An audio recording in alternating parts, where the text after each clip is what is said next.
Partho, thank you so much for taking the time to speak on the show here today. Congratulations on the new gig. I know VP and General Manager for PLG or Product Led Growth at Security Scorecard. How are you? Yeah, good man. Thanks. That's a mouthful, but absolutely, I'm doing well and very early days at this new gig, but having fun so far. That's awesome. Yeah, well, maybe you can take a quick second to just kind of introduce yourself, give us a super quick summary, because I think like you have one of the most fascinating backgrounds and so applicable to the kind of the movement that I think we've been seeing over the last couple years. And I think it's no surprise why you've been really leading that as a voice in this space. Thanks, man. I mean, I got yeah. I mean, obviously, I'm Partha. I've been in product management for about 15 years. The last 10 years really focused on marketing technology or MarTech. So this is my first company where I'm foraying out a little bit into cybersecurity. I think there's a real play with cybersecurity and PLG, which is exciting.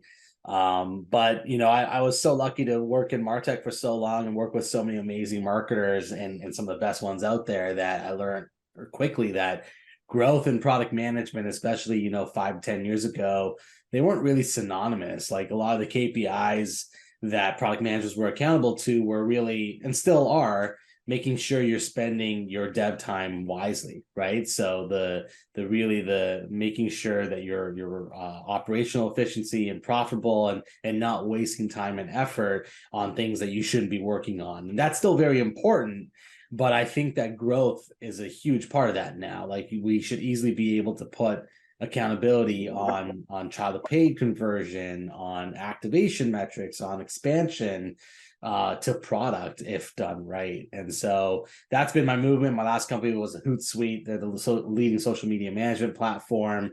They have over 1 million users on that platform. And then prior to that, I was at different companies. One of them was Unbounce, which people might know of, leading landing page builder, and another small company in between called Banana Tag, which was, a funny name. They're an enterprise focused company, a very cool product, enterprise communication platform. All of this is obviously SaaS. So when I talk about PLG, it's mostly from a B2B SaaS perspective. Awesome. Well, you probably heard my dog say hello to you, Partho. Well, let's dive in real quick to into like why do you think that PLG has really been taking off now, and that transition, or maybe it's an expansion into having product leaders start to think about growth? What has driven that? Yeah, I really think there's three things. I mean, I think for PLG in itself, I think that people see the efficiency of the motion. It's got its pros, it's got its cons. It's not for every business. But it for those that it is for, it's amazing. And I think the three things that I think about is number one, if you're trying to build a brand and you care about a brand play at all, PLG is massive. It pays massive dividends. Obviously, the number of users that you get in, if you can be effective of converting and upselling those users from free all the way up to a paid, whether it's a trial and then obviously conversion thereafter, and that flywheel works, then it's going to be successful for you. I think number two, from a product management point of view, I think it's been a long time that a lot of companies and leaders and execs have wanted to be able to put more accountability on product, and that it's been very difficult to do so. I think being able to correlate at the very least improvements to product and changes to product and even new, obviously, products themselves, correlating and attributing to revenue is really critical. And it's been so hard to do. It still is really hard to do. But with product-led growth and product growth departments, you at least can, put activation metrics and correlate them directly to net new revenue, to retention. Things like your setup, aha, habit moments can all be correlated. Obviously expansion and monetization directly attributed to money. So I think that's been a long, big play in the product space and why it's becoming more popular. And the third thing I'll call out is really, I think a lot of sales leaders are noticing and understanding how to work with PLG. I truly believe, like, I'm obviously a PLG advocate. I am a hybrid advocate. I do not while you can totally have a PLG only company, I believe companies should have sales teams, and I believe that having the right product led sales motion does wonders, and you have to learn how to build that relationship, and it's hard. Don't get me wrong, it's hard. This stuff's not easy, but it is the right thing to do. So I know earlier in the days of PLG, it was very kind of, people saw it as an anti-sales movement. I think we're getting past that now people understand, and especially if you have your PQLs or prod qualified leads, and that flywheel working, it can do wonders for your business. What tips would you give sales leaders out there? Let's also talk about, like the product leaders and then ultimately marketing around starting to come together to develop that alignment, right? Like any sort of maybe qualitative or even quantitative sort of tips there. Yeah, I got a couple for sure. I mean, number one, as a product growth leader, if you're in that position, you have to be thinking about the entire funnel. And I know too many growth leaders that focus on just self-serve because maybe that's their remit, that's the P&L they oversee. That's been common for me in the past too. But you're not doing your business any favors by thinking that way. So I think number one, thinking about the qualitative and quantitative data points, quantitative especially, in terms of who should not be, in your self-serve funnel, who are great people that need more help, that could extract more value and should be talking to sales. I think when you get out of that mindset that you're just kind of siloed, and the pandemic didn't do us any favors in our siloed thinking, it really does make a big difference. And I've had companies ask, like, why do you care about that side at all? Like, stop. Or even people saying, like, why are you entrenching over this way in the sales land? It's like, it's for the business, right? That's the end. For my advice and kind of tips on the other side, I think is being open to it. So for revenue leaders and sales leaders, like, just I think there's also that other thought process that, self-serve is going to deal with small ACVs, so I don't care about them. But I think if you're really a customer obsessed company, you're going to nurture your customers, and at some point they are going to, if you're doing the job correctly at your company, they're going to be the right fit for that person at some point. So I think being open to understanding that, while they might not be the right fits today, they will be at some point. At least you hope they will be, if you have a good flywheel. And I have met a lot of revenue leaders that are very open to that and get it. I've also met others that don't. They haven't bought into the, let's call it the Kool-Aid, so to speak. So those are my main tips. From a marketing point of view, I think it really it's different in terms of, how you run acquisition, how you do demand gen, how you focus on, are you lead gen capturing for sales only, for self-serve, for both? That one's a deeper, I think, conversation. But I don't have any high level tips for them. I would say it's much deeper. Yeah, one thing that I hear often is like when you have a bunch of, let's say, self-serve signups, what is the balance between the touches or the nurturing that a salesperson does versus something that's more automated from marketing? Any sort of best practices you've seen there? Yeah, I mean, I think, definitely looking at the entire customer journey map and the kind of user journey map from, pre-sign up, right? From when they first really view and see your company and your product for the first touch point, all the way through. I think then understanding where the right places are to be able to kind of input, people in the mix if need be, inputting, the view of, obviously, whether it's email campaigns, in product messaging, just or just helping. My thoughts here obviously is bounded in data, right? So look at your CAC ratios, your LTV to CAC ratios, see how much wiggle room there is. You might be at a company where the gross margin is just not there and you're kind of hindered on that, or you do have wiggle room, and so you should test things out.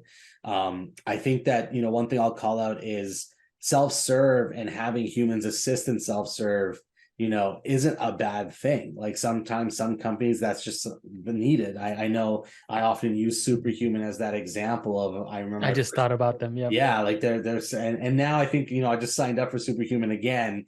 And so I don't know, maybe because I've already been a customer, but they don't lead with that human assistance right away, but they have that option for you, instead. And so, yeah, just playing around and experimenting with that is always an important thing if you're struggling to get customers to get to that aha moment, right? The goal, in my opinion, is obviously getting customers to form that habit with your product so they stay with you.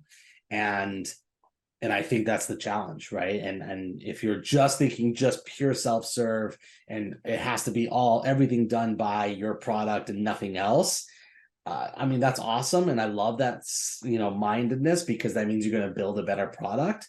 But in some cases, you may want to see if they just need human help, right? That's just something to think about. I keep hearing this transition that's supposed to happen, which is that sales is supposed to get more entrenched in certain situations with like what would be more traditionally customer success type responsibilities. And I've heard models where the salesperson maybe is going in and supporting perhaps users that are earlier in their journey, and maybe the revenue is not there yet, but they're now that salesperson is responsible for actually growing it, let's say the first year, getting them to expand, and then starting to perhaps transition them to a sales or a customer success person. Any sort of like tips or really insights around like that model and what you've been seeing out there? I mean, I think it's definitely different at every company, and I'm probably not the best person expert on the topic, but what I will say is, I mean, yeah, like, I think that in this day and age, whatever is needed to close the deal and make sure that the customer's happy overall. I think sales, are now, there's probably parts of onboarding and things like that, especially, after the many layoffs of last year in 2022. We're all trying to be more efficient, while you may have traditionally had a customer onboarding team and then a customer success person, and obviously sales, that might be bridged a little bit more. And maybe that's not a bad thing. Like I've had experiences as a customer of certain products, I won't name names, where in the first week of onboarding the product, I transitioned between 3 people, right? And that's not the greatest experience, in my opinion. And so while, we know that sales is there to chase the deals and close the deals, I think that there's a transition period that might be changing. The other thing I've seen a real difference on, and every company has its own take, and I think it's up to the CRO to really decide how they want this to play, is, is success doing the renewals, right? Are they doing that? And was that obviously cap commission look like in terms of, if they are, is it go back to sales? Is it not? I honestly, it's been 50-50 for me in the last kind of 5 to 7 years, I'd say, of how that works at different companies. And they all have, I think, pros and cons. I think the biggest thing, my tip here, is very product oriented answer. Think about the customer experience, right? Like that's the number one thing. Like if we're trying to make the product smooth, then the customer experience should be smooth. Having 3 to 4 handoffs in a very short amount of time. It's like the same thing with email onboarding, right? When you join a product, how many emails are you getting that first week?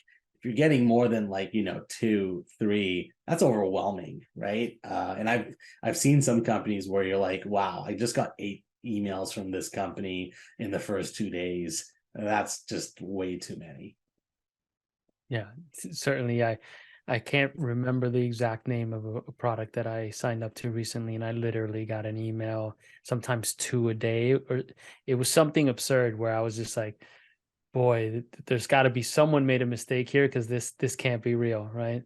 Yeah. And any sort of final thoughts around if you're an organization who doesn't have, let's say, free trials or a freemium product that which I know has historically been, sort of categorized or defined the PLG space, any sort of tips you would give, leadership around starting to deploy a product-led channel, right? Because I think that's probably the best way to think about it from my humble perspective. Yeah. Yeah. I mean, I think it's really based on your goals as a company of what you're trying to do. I think if you're stalling in growth and you need, a way to obviously acquire more users and get people to be using your product, but hopefully the biggest thing is talking about your products, that might be a channel that's worth it. If you're thinking about field marketing in that way to get your name out there, I think overall then you could probably stand up a product led channel to see if that does something similar online as well. So I think that's definitely one. Number two, as I kind of started off with, like if you're brand building and you care about that play, and everyone will say that they care about that play, but the truth is, not everyone does and needs to, right? But if you are trying to create a category, or if you're trying to be a player that is known by name, then yeah, it's a must in my opinion. I've been lucky and very humbled to have worked with some amazing brands. I think I say the name Hootsuite. Most people know what I'm talking about, at least in marketing and in tech. If I even say the name Unbounce, like a lot of people will know the name and the tech. Unbounce was only like a 200-person company, right? But people recognize the name. But they were product led from the get go. They didn't have a sales team for the first 7-8 years of their business, so they put all that and I attribute that to their founders and the early marketing leads that they had that made those decisions. Because I joined, in the fifth year of the business. So yeah, I think that's a really important thing. But as always, brand building costs money. PLG costs money, right? It takes time as well. If you think that this is going to be something that comes up and running in 6 months and it's just going to work, like you'll hopefully see some movement in the right direction in 6 months. But it takes, it can take a year plus to really get it right. Awesome.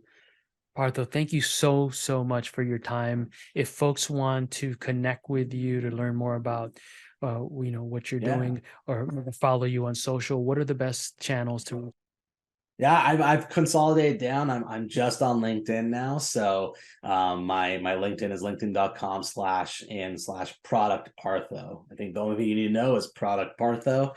Yeah, you'll find me. And yeah, I try to post a couple times a week these days on this stuff. So yeah. Awesome. Well, thank you so much and have a great afternoon. Thanks, man. You too.